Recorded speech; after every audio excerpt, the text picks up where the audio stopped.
Hello दोस्तों, केना छी अहाँ सब? अहाँ सबके स्वागत करै छी एक और नया ब्लॉग में। चलो आइ के ब्लॉग में अहाँ सबके देखाबऽ जा रहल छी गरम मसाला बनाबऽ के एकदम आसान तरीका और देसी तरीका। घर पर शुद्ध गरम मसाला बना सकै छी केना। तो देखियो, सबसे पहले की करब, जे सामान सब बता रहल छी से सब इकट्ठा कऽ लेब, दुकान से खरीद लेब, कियाकि सब चीज घर में नहीं है। तो देखियो, ई जीर छै, ई खरीद कऽ लऽ आयब। मरीच हैत सेहो खरीद कऽ लऽ आयब।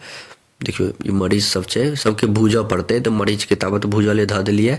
देखियो, एते गैस के फ्लेम पर एहिमे तेल वेल नहीं लगै छै, ओनाही लोहिया में भूज लेबै।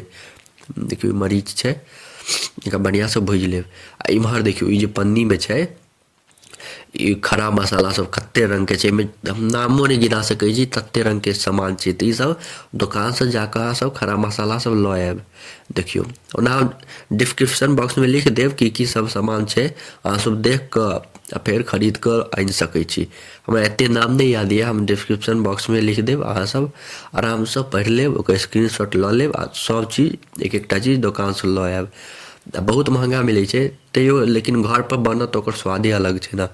तो ई सब जते भी खड़ा मसाला छै सबके में धऽ कऽ बढ़िया से पहले एक बेर में भूज लेब। ई भुजा जेतै के बाद जीर छै ना, ओकरो भूज लेबै। ठीक, देखियो, ओकरा बढ़िया से भूज लेब, एकदम कड़क कऽ कऽ बढ़िया से कड़ा भऽ जाए। तो देखियो, एकदम कड़ा भऽ गेलै। आब एकरा निकालि लेब अपना सब कोनो बर्तन में। ठीक छै, देखियो बढ़िया से भुजा गेलै। ई कनी ऊपरका जे छलै दालचीनी सब अथी सब, वो सब नहीं भुजेलिए, एकरा फेर से कनी भूज लेबै। ठीक, और ई मरीच सब जे छलै सब बढ़िया से भुजा गेलै। ठीक, देखियो कते मस्त से भुजा गेलै। आब चलू अपना सब जीर भुजै छी। अब जीरो के में धऽ देलिए, जीरो के बढ़िया से भूज लेब। घर पर के बातें अलग रही छै, घर पर जो बनेबे एकर सुगंध एते मस्त रहत और बहुत मस्त बनल, शुद्ध बनत। देखियो, इहो भुजा गेलै, एकरो निकालि लेलिए बर्तन में। अब सबके बढ़िया से ठंडा हुआ देबै।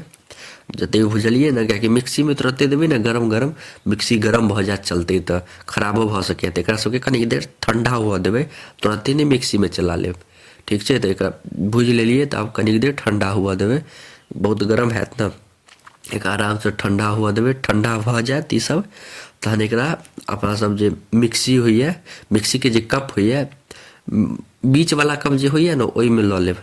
मझलका कप जे होइ छै, मिडिल वाला कप, ओहि में सबके बढ़िया से गिरा लेब, कियाकि ओहि में सब अँटि जायत। या बड़का वाला हुए तो बड़के वाला लेब, छोटका वाला में नहीं अँटत। तो बीच वाला या बड़का वाला में से कोनो कप लऽ लेब, ओहि में सबटा के बढ़िया से गिरा लेब।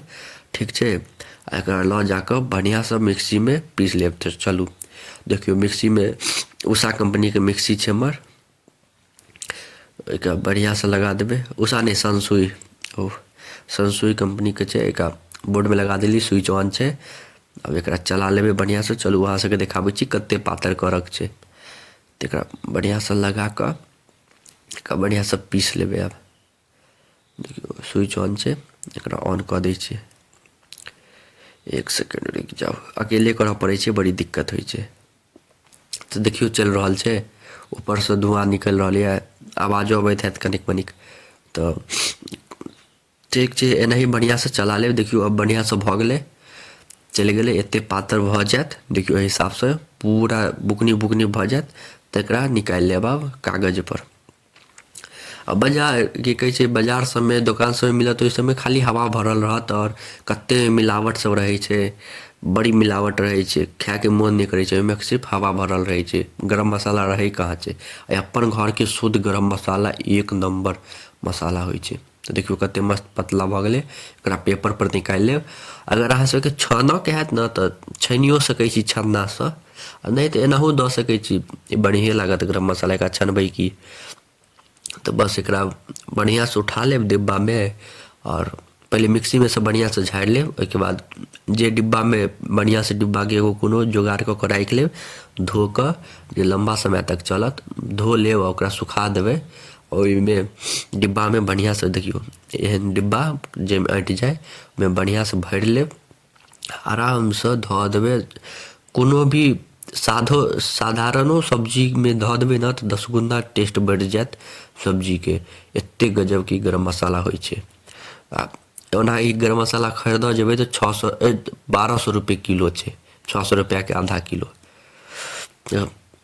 बताएब अहाँ सबके केहन लागल, घर पे एक बेर जरूर ट्राई करब। अहाँ से कते देर तक देखऽ के लिए धन्यवाद। नीक लागे तो लाइक कमेंट जरूर करब।